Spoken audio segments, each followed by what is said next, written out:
டேய் இங்கே இருங்கடா, நான் உள்ள போய் பார்த்துட்டு வரேன். என்ன?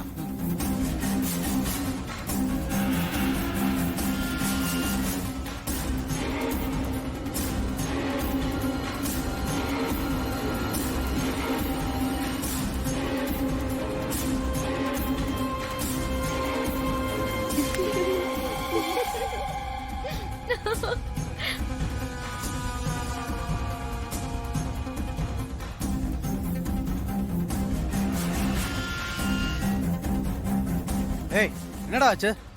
குழந்தை வீட்டுக்குள்ளதான் இருக்கு, உள்ள ஆளுங்களும் இருக்காங்க. என்ன பண்றது? தைரியமா போய் தூக்கிடலாமா? ஏய் வேணாண்டா, அது ரிஸ்க். வேற என்ன பண்றது? வீட்டுக்குள்ள இருக்கவங்கள வெளியில வர வைக்கணும். அப்ப குழந்தை தனியா தான் இருக்கும். அந்த சான்ஸை யூஸ் பண்ணி உள்ள யாராவது ஒருத்தவங்க போய் குழந்தைய தூக்கிட்டு வந்துருங்க. அதுவும் கரெக்ட் தான். ஆனா வீட்டுக்குள்ள டிவி பார்த்துட்டு இருக்கவங்கள எப்படி வெளியே வர வைக்கிறது? அதுக்கு ஒரு வழி இருக்கு. என்ன வழி? டிவியில என்னதான் அருமையா ப்ரோக்ராம் போட்டாலும் வீட்டுக்கு வெளியில தெருவில் ஏதாவது சத்தம் கேட்டா, யாராவது சண்டை போட்டுக்கிட்டா, டிவி பார்க்கறத விட்டுட்டு வெளியில வந்து வேடிக்கை தான் பார்ப்பாங்க. ஆமா ஆமா. அதனால நாம இப்ப குடிச்சிட்டு போதையில சண்டை போடுற மாதிரி ஆக்ட் பண்ணா வீட்டுக்கு உள்ள இருக்கவங்க வெளியில வந்து வேடிக்கை பார்ப்பாங்க. அந்த கேப்ல ஒருத்தர் உள்ள போய் குழந்தைய தூக்கிட்டு வந்துருங்க. சரி ஐடியாடா, ஸ்டார்ட் பண்ணலாமா? ஓகே. ஏய் நீ எப்படி அப்படி சொல்லலாம்? ஏய் மன்னிப்பு கேடுறா. நான் ஏன்டா மன்னிப்பு கேட்கணும்? நான்லாம் கேட்க மாட்டேன்டா. நீ எப்பறா என் தலைவனை பத்தி அப்படி சொல்லலாம்? உங்க ஐயா பெரிய கொய்யா, அவெல்லாம் ஒரு தலைவனாடா? தலைவருக்கான தகுதி இருக்காடா அவங்கிட்ட? ஏய் என்னடா சொன்ன? ஏய் யாருடா? ஏய் ஹலோ அண்ணே அண்ணே யாரா சொன்ன? அண்ணே தலைவரை சொன்னோட கோவம் வருது. ஹாசினி, வீட்டுக்கு வெளியே ஏதோ சத்தம் கேக்குற மாதிரி இருக்கு. இருங்க நான் என்னன்னு பாக்குறேன்.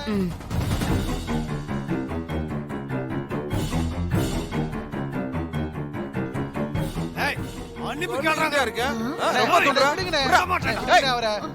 பெரியம்மா, நம்ம வீட்டு வாசல்ல 2 பேரும் சண்டை போட்டுட்டு இருக்காங்க. வாசல்ல நின்னு சண்டை போடுறாங்களா?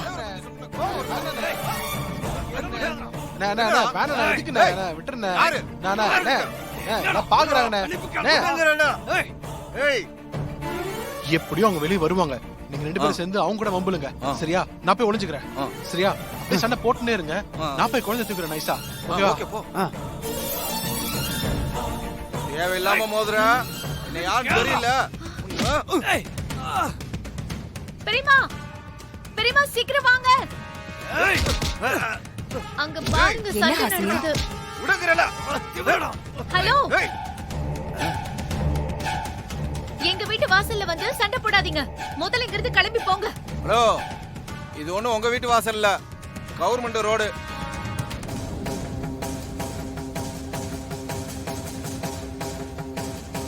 பரவாயில்லம்மா, சரியான நேரத்துல உன் கணவனோட உயிரை கொண்டு வந்துட்டீங்க. ஆமா சாமி, நாம பூஜை ஆரம்பிச்சிடலாமா?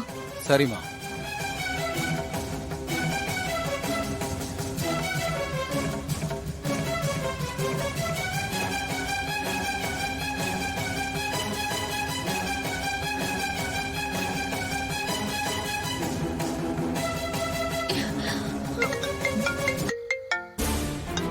ஹாசினி என்ன இந்த டைம்ல கால் பண்றா?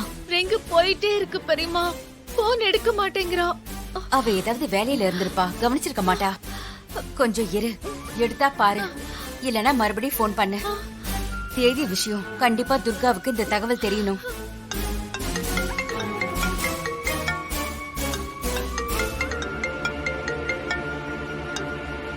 ஹலோ, சொல்லு ஹாசினி.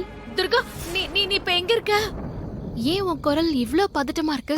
அது எப்படி சொல்றது தெரியல துர்கா. ஆனா சொல்லாமலே இருக்க முடியாது. ஐயோ ஹாசினி, நீ எதுக்காக அழுவுற? வீட்ல யாருக்கு என்ன ஆச்சு?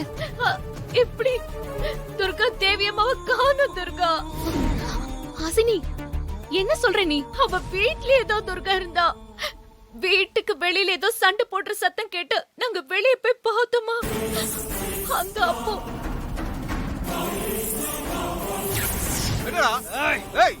எங்க வீட்டு வாசல்ல வந்து சண்டை போடாதீங்க. முதல்ல இங்க இருந்து கிளம்பி போங்க. ஹலோ, இது ஒண்ணு உங்க வீட்டு வாசல் இல்ல, கவர்மெண்ட் ரோடு. போன் பண்ற பாருங்க. மேடம் இருங்க இருங்க இருங்க, சும்மா ஜாலியா பேசிக்கிட்டு இருந்தோம், அதுக்கெல்லாமா போன் பண்ணுவீங்க? ஏய் வாடா போலாம். வாடா. பெரியமா, டிவி ஓடிட்டு இருக்கு. தேவி எங்க?